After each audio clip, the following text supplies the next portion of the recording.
Hello everyone, welcome to KMB classes. मैं Tarun sir और हम यहाँ पर UGC NTA NET JRF paper one को डिस्कस कर रहे हैं। और आज के इस वीडियो में हम यूनिट वन जो कि टीचिंग एप्टीट्यूड है, शिक्षण विधियों के बारे में चर्चा कर रहे थे। इन शिक्षण विधियों में मैंने पहले के वीडियो में आगमन विधि और निगमन विधि आपको बता दिया है। और आज के इस वीडियो में हम संश्लेषण विधि, विश्लेषण विधि, व्याख्यान विधि, खेल विधि और प्रश्नोत्तर विधि के बारे में जानेंगे। दोस्तों, आप सभी जानते हैं कि शिक्षण विधियां शिक्षण प्रक्रिया के अंतर्गत एक महत्वपूर्ण भूमिका अदा करती है। इस तरह से जो शिक्षण विधियां हैं वो आपको पहले भी बताया जा चुका है। शिक्षण विधियां यानी कि कोई शिक्षक शिक्षण प्रक्रिया के अंतर्गत जब छात्र की समस्या के समाधान हेतु विभिन्न विषय वस्तुओं को, विभिन्न सूचनाओं को जिस भी तरीके से पढ़ाता है, समझाता है, उन सभी तरीकों को या उन ही तरीकों को ही शिक्षण विधियां कहते हैं। यहाँ पर हम सबसे पहले जानेंगे संश्लेषण विधि। संश्लेषण विधि होती क्या है? इससे पहले मैंने आगमन और निगमन विधि आपको करा दिया है और संश्लेषण विधि के बारे में जानते हैं। तो दोस्तों, संश्लेषण विधि होती क्या है? यानी कि जो संश्लेषण विधि है, किसी भी शिक्षण प्रक्रिया में जब कोई शिक्षक छात्र की शिक्षण समस्या का समाधान करने के लिए अलग अलग विषय वस्तुओं को एक साथ जोड़कर छात्र की शिक्षण समस्या का समाधान कर दे, तो वही संश्लेषण विधि कहलाती है।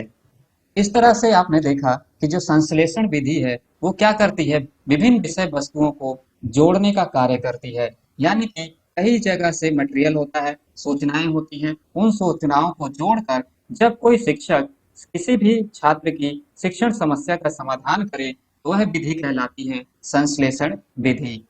इसमें देख सकते हैं आप, कई विषयों को जोड़कर शिक्षण कार्य कराना होता है।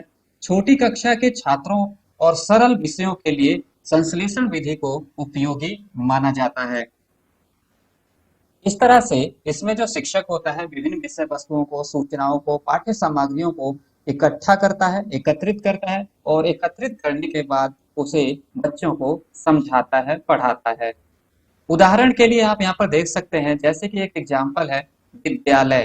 तो आप देख सकते हैं कि जो विद्यालय यानी कि विद्या अलग है, यहाँ पर आलय अलग है। इन दोनों को कंबाइन करके यानी कि ये अलग अलग वर्ड को, अलग अलग सूचनाओं को शिक्षक क्या कर रहा है, इकट्ठा कर रहा है और इनको जोड़कर क्या बना रहा है, विद्यालय। तो इस तरह से जो संश्लेषण विधि होती है उसमें कई तरह की सूचनाओं को इकट्ठा किया जाता है। उन सूचनाओं को इकट्ठा करने के बाद शिक्षण प्रक्रिया के अंतर्गत छात्र की समस्या का जब समाधान किया जाता है तो उसे ही संश्लेषण विधि कहते हैं। साथ ही जो संश्लेषण विधि है, छोटी कक्षा के जो छात्र होते हैं उनके लिए ये विधि प्रयोग में लाई जाती है और सरल विषयों के लिए ये प्रयोग में लाया जाता है। इस तरह से आप संश्लेषण विधि आसानी से समझ गए होंगे। अगर इसी का अपोजिट कर दिया जाए अगर इसी का अपोजिट कर दिया जाए तो आप देखेंगे उस विधि को हम विश्लेषण विधि कहते हैं। विश्लेषण विधि के बारे में जानते हैं कि विश्लेषण विधि होती क्या है। यहाँ पर आपने देखा कि तथ्यों को जो है वो जोड़ा जाता है। यहाँ पर बारीकी से चीजों को समझा जाता है और उसको समझने के लिए जो विभिन्न सूचनाएं होती हैं, पाठ्य सामग्रियां होती हैं, सूचनाएं होती हैं, उनको तोड़कर चीजों को बारीकी से समझा जाता है, उनका विश्लेषण किया जाता है। अगर इस तरह की विधि कोई शिक्षक छात्र की समस्या के समाधान के लिए अपनाता है तो उसे ही विश्लेषण विधि कहते हैं। इसी के साथ ही इस विधि में कोई भी शिक्षक किसी भी विषय का गहन अध्ययन का मूल्यांकन करने के लिए प्रतिपादित विभिन्न विषय वस्तुओं को छोटे छोटे रूपों में तोड़कर छात्र की शिक्षण समस्या का समाधान करता है। यानी कि कोई भी चीजों का अगर गहन अध्ययन करना हो, किसी भी सूचना का, किसी भी तथ्य का अगर गहन अध्ययन करना हो तो गहन अध्ययन करने के लिए विषय को, सूचना को छोटे छोटे भागों में बांट लिया जाता है और अलग अलग भागों में, छोटे छोटे भागों में बांटने के बाद उसका विश्लेषण किया जाता है। और इस तरह की जब विधि अपनाई जाती है तो उसे ही विश्लेषण विधि कहते हैं। इसी के साथ ही इस विधि का जो मुख्य प्रयोग है वो कठिन विषयों के लिए किया जाता है और बड़ी कक्षा के जो छात्र होते हैं उनके प्रयोग में लाया जाता है। इस तरह से आप संश्लेषण विधि और विश्लेषण विधि अच्छी तरह से समझ गए होंगे। अब हम बात करेंगे व्याख्यान विधि की। और व्याख्यान विधि में आप देखेंगे कि शिक्षण प्रक्रिया में जब कभी छात्र की समस्या का समाधान करने के लिए कोई शिक्षक मौखिक रूप से विभिन्न प्रकार की विषय वस्तुओं को, तथ्यों को छात्रों के सामने प्रस्तुत करता है, यानी कि छात्र की समस्या का समाधान करने के लिए जब शिक्षक अधिक सक्रिय हो जाए और सक्रिय होकर भाषण देता है, मौखिक का प्रयोग करता है, व्याख्यान विधि का प्रयोग करता है, यानी कि उसको एक्सप्लेन करता है, मुख का प्रयोग करता है, तो वह विधि व्याख्यान विधि या फिर मौखिक विधि कहलाती है। इस शिक्षण विधि में जो शिक्षक होता है वो सक्रिय होता है और छात्र निष्क्रिय रहता है। और इसी कारण से जो शिक्षक है यानी कि जो छात्र है वो शिक्षक द्वारा प्रतिपादित या शिक्षक द्वारा बताई जाने वाली विभिन्न वस्तुओं को बिना किसी शंका के, संदेह के उन चीजों को ग्रहण कर लेता है, मान लेता है, क्योंकि यहाँ पर जो शिक्षक होता है वो सक्रिय होता है और छात्र जो है निष्क्रिय है, और इसलिए जो भी शिक्षक बताता है उनको वैसे ही जो वैसे ही छात्र उसको अपना लेता है। व्याख्यान विधि या मौखिक विधि, इसमें ज्ञानात्मक रूप में जो शिक्षा है, सूचना है, उसको स्वीकार किया जाता है और इसका जो मुख्य प्रयोग है उच्च स्तरीय जो कक्षाएं हैं, छात्र हैं, उनके लिए प्रयोग किया जाता है, और बड़े समूहों को जब एक साथ शिक्षित करना हो तो उनके लिए ये विधि अपनाई जाती है। तो यहाँ पर याद रखेंगे कि बड़े समूहों के लिए भी जो है इस विधि का प्रयोग किया जाता है। जैसा कि पहले ही बताया जा चुका है कि इसमें तथ्य को विस्तारित रूप से बताते हैं, यानी कि जो तथ्य है, क्योंकि मौखिक विधि है तो मौखिक विधि में क्या होता है कि तथ्यों को विस्तारित रूप से प्रस्तुत किया जाता है, और जब कोई शिक्षक विस्तारित रूप से तथ्यों को प्रस्तुत करता है तो इसमें तीन मुख्य तत्व होते हैं जो कि निम्नलिखित हैं। जैसे कि आप देखेंगे, तैयारी और अभिव्यक्ति करना और मूल्यांकन करना, यानी कि अगर कोई शिक्षक मौखिक विधि का प्रयोग कर रहा है तो उसको तैयार करना होगा, यानी कि जिन विषय वस्तुओं को वो पढ़ाना चाहता है, समझाना चाहता है, उसकी तैयारी उसको करना आवश्यक है, यानी कि लेसन प्लान बनाना। दूसरे में है कि अभिव्यक्त करना, यानी कि वो जो शिक्षक है उसको अभिव्यक्ति क्षमता भी होनी चाहिए, चीजों को वेल तरीके से, अच्छे तरीके से उसको अभिव्यक्त कर सके, तो अभिव्यक्ति करने की क्षमता भी उसमें होनी चाहिए। और तीसरा है कि मूल्यांकन करना, मौखिक विधि का प्रयोग करने के लिए तैयारी, अभिव्यक्ति और अंत में मूल्यांकन करना भी आवश्यक होता है। इस तरह से जो तथ्य है उसको विस्तारित करने के लिए या प्रस्तुत करने के लिए शिक्षक को तैयारी, अभिव्यक्ति करना और मूल्यांकन करना, ये मुख्य तत्व होते हैं जो कि उसको जरूर ध्यान देना चाहिए।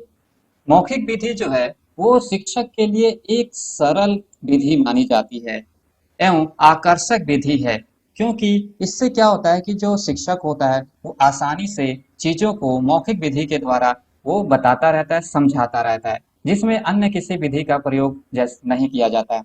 इस तरह से शिक्षक आता है और लेक्चर देता है, जो कि इसके लिए एक सरल कार्य हो जाता है। इसके जरिए छात्रों को प्रेरणा भी दी जाती है। तो ये कीवर्ड्स भी आपको याद रखना है कि जो मौखिक विधि है उससे छात्रों को प्रेरणा भी दी जाती है।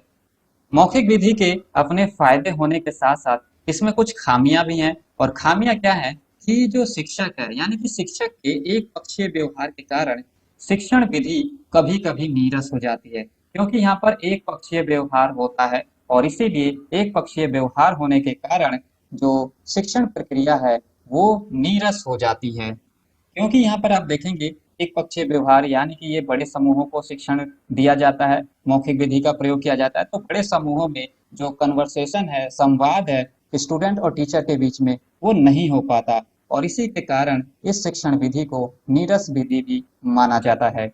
इस विधि में पुनरावृत्ति ना होने के कारण कभी कभी शिक्षण प्रक्रिया जटिल हो जाती है।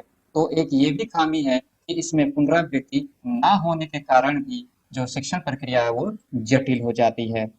इस तरह से आपको मौखिक विधि या व्याख्यान विधि, और इंग्लिश में इसको लेक्चर मेथड कहते हैं, अच्छे से समझ में आ गया होगा। इसी के साथ ही हम बढ़ते हैं नेक्स्ट विधि पर और जानते हैं नेक्स्ट विधि क्या है। अब हम जानेंगे खेल विधि क्या होती है, और खेल विधि में आप देखेंगे कि खेल विधि का प्रयोग छोटी कक्षा के छात्रों के लिए प्रयोग किया जाता है सबसे पहली बात, क्योंकि खेल खेल के द्वारा जो है स्टूडेंट को यहाँ पर सिखाया जाता है, और ये छोटी कक्षा के लिए जो है प्रयोग में लाया जाता है। इसके जन्मदाता यानी कि जो खेल विधि है, इसके जन्मदाता जो है फ्रोबेल को माना जाता है और इन्होंने किंडरगार्टन पद्धति में खेल विधि का उपयोग किया था। परंतु कहीं कहीं खेल विधि के वास्तविक जन्मदाता कार्लवेक कुक को माना जाता है। दोस्तों, खेल विधि में विभिन्न प्रकार के खेल प्रणालियों के माध्यम से छात्रों को ज्ञान दिया जाता है। कई तरह के खेल के प्रकार होते हैं। उन खेल के प्रकारों को प्रणालियों के माध्यम से छात्रों को शिक्षित किया जाता है, उनको ज्ञान दिया जाता है। खेल विधि का प्रयोग क्यों किया जाता है, अगर सवाल आ जाता है तो आप कहेंगे कि खेल विधि का प्रयोग वस्तु के ज्ञान के लिए, आकार के ज्ञान के लिए, रंग ज्ञान के लिए, संख्या ज्ञान के लिए खेल विधि का प्रयोग किया जाता है। उदाहरण के लिए आप देख सकते हैं कि जो प्ले स्कूल होते हैं उसमें किस तरह से जो छोटे बच्चे होते हैं उनको सिखाया जाता है। कई सारे जो है शिक्षित करने के लिए खेल सामग्रियां उनके पास होती है और उन खेल सामग्रियों के माध्यम से छोटी कक्षा के जो छात्र होते हैं उनको सिखाते हैं। इस तरह से खेल विधि का प्रयोग छोटी कक्षा के छात्रों के लिए किया जाता है। इसके जन्मदाता फ्रोबेल को माना जाता है, परंतु कहीं कहीं इसको कार्लवेक कुक को भी मानते हैं और इसमें खेल प्रणालियां होती हैं, उनके माध्यम से छात्रों को ज्ञान दिया जाता है। इस विधि का प्रयोग, खेल विधि का प्रयोग कहाँ किया जाता है, तो वस्तु ज्ञान के लिए, आकार ज्ञान के लिए, रंग ज्ञान के लिए, संख्या ज्ञान आदि के लिए खेल विधि का प्रयोग किया जाता है। अब हम बात करेंगे प्रश्नोत्तर विधि की। प्रश्नोत्तर विधि में आप देखेंगे कि इसका जो निर्माण है वो सुकरात के द्वारा किया गया था। तो सुकरात जो था वो लोगों से प्रश्न पूछकर उसके उत्तर जानता था और इस तरह से जो इसका वास्तविक जन्मदाता है वो सुकरात को माना जाता है। प्रश्नोत्तर विधि में आप देखेंगे कि जो शिक्षक होता है वो छात्रों से प्रश्न पूछता है और छात्र उसका उत्तर देते हैं। फिर छात्र के उत्तर का मूल्यांकन किया जाता है और मूल्यांकन करने के बाद छात्र की कमियों को, उसके दोषों को दूर किया जाता है। इस तरह से यहाँ पर प्रश्नोत्तर के माध्यम से छात्र की समस्या का समाधान किया जाता है। यहाँ पर आप याद रखेंगे कि जब भी प्रश्नोत्तर विधि का निर्माण करेंगे तो उसको निर्माण करते समय कुछ सावधानियां बरतनी आवश्यक है। जैसे कि अगर आप प्रश्न पत्र तैयार कर रहे हैं प्रश्नोत्तर विधि के माध्यम से, तब इसमें आप प्रश्न पत्र का निर्माण छात्र के अनुरूप करें। यदि छात्र के अनुरूप आप प्रश्न पत्र का निर्माण नहीं करते हैं तो इससे समस्या और बढ़ सकती है और छात्र की जो समस्या है वो सुलझाने की बजाय और ज्यादा विकट हो जाएगी। इस तरह से जब भी प्रश्न पत्र तैयार किए जाएं उस समय प्रश्नों का निर्माण छात्र के अनुरूप होना चाहिए। दूसरे अगर देखें तो यहाँ पर प्रश्न की भाषा जो है वो सरल होनी चाहिए और स्पष्ट होनी चाहिए। तो जब भी आप प्रश्नोत्तर विधि के निर्माण के समय प्रश्न पत्र तैयार करें तो उस समय प्रश्न की भाषा सरल रखें, स्पष्ट रखें। प्रश्नों में दो अर्थी शब्दावली का प्रयोग ना करें, इस बात का ध्यान रखें, क्योंकि अगर आप प्रश्नों में दो अर्थी शब्द वाले शब्दों का प्रयोग करते हैं तो इससे छात्र जो है वो कंफ्यूज हो जाएगा और उसका वास्तविक अर्थ ना समझ पाने के कारण उसकी समस्या बढ़ जाएगी। तो इस तरह से प्रश्नोत्तर विधि में जब भी प्रश्न पत्र तैयार किए जाते हैं तो उसमें दो अर्थी शब्द ना रखें, सरल भाषा का प्रयोग करें, स्पष्ट लिखें और प्रश्न पत्र का निर्माण जो है छात्र के अनुरूप करें। वो एकदम उसको हाई लेवल तक ना पहुंचा दे, यानी कि जिस स्टैंडर्ड में स्टूडेंट्स है उसी स्टैंडर्ड का प्रश्न पत्र तैयार करें। और इस तरह से आपने देखा कि इस विधि का प्रयोग जो है छात्र की समस्या के समाधान के लिए जब कोई शिक्षक अपनाता है तो उसे ही हम प्रश्नोत्तर विधि कहते हैं। इस तरह से हम इस वीडियो को यहीं समाप्त करते हैं और अगली क्लास में हम नए विधियों के साथ मिलेंगे। अभी के लिए इतना ही। Thank you for watching KMB classes.